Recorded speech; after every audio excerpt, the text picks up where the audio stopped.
Mr. President, we have a Facebook page, you'll not be surprised to hear, as part of this symposium that Pete Peterson has organized for us. This is from Linda Knowlton in Fort Collins, Colorado. I'm a registered independent. I believe that we must raise taxes and make radical cuts to entitlements in order to ensure that my daughter and her friends won't have a lower quality of life because of our borrowing excesses. How on earth do you get the Democrats to agree to the entitlement cuts and the Republicans to admit that taxes must go up and not just for the rich? This is some of what we've been talking about here, but this is the essence of what a lot of people out there in the middle feel. Well, I think, first of all, I think you ask people to actually read what Simpson Bowles did on Social Security.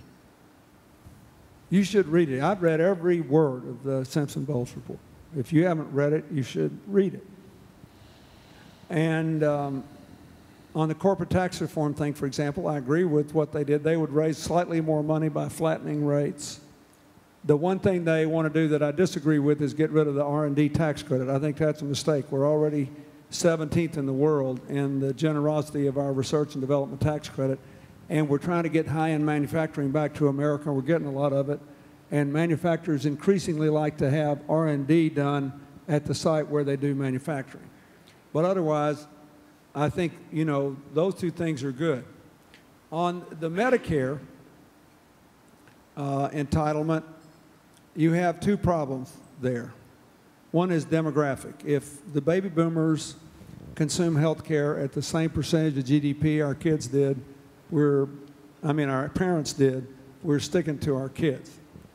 About, I would say, $200 billion of the $1 trillion difference in what we pay under our system than we would pay if we had any other advanced country system is because of diabetes and other lifestyle-related things that older people and children do.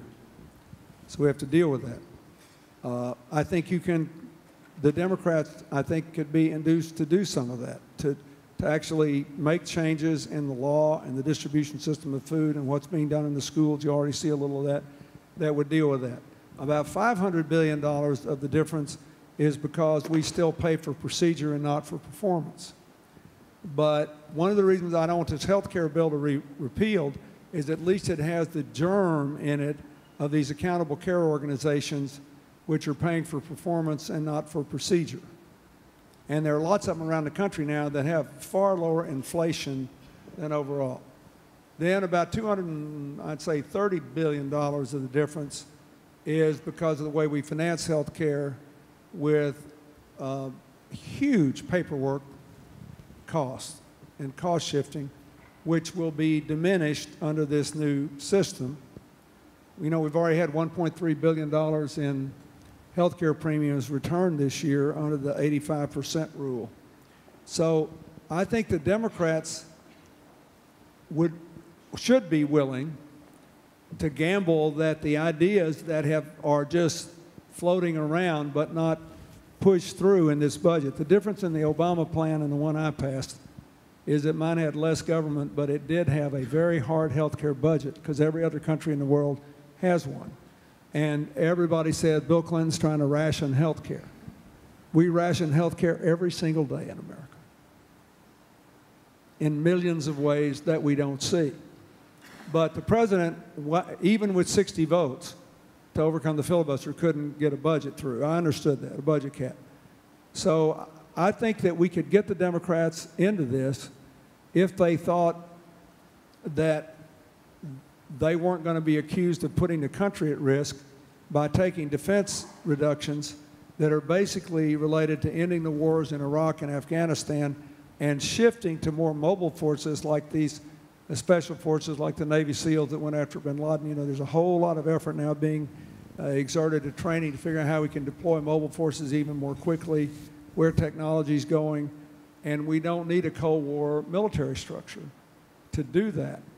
So I think if the Republicans showed a willingness to work with us on the defense cuts and some willingness to do something on revenues, I think we could get there. And I agree with the gentleman. You know, I don't think it would kill the country if we had growth to have the tax rates across. This is just me now. This is not, I'm not speaking for the White House, but I think you could tax me at 100% and you wouldn't balance the budget. We are all going to have to contribute to this. And if middle-class people's wages were growing up again and we had some growth in the economy, I don't think they would object to going back to the tax rates that obtained when I was president. The country did pretty well then, and very few people thought they were overtaxed because we had a growing income, tight labor markets, low inflation in health care, and rising wages. You got to put it all together to make it palatable. But again, I think that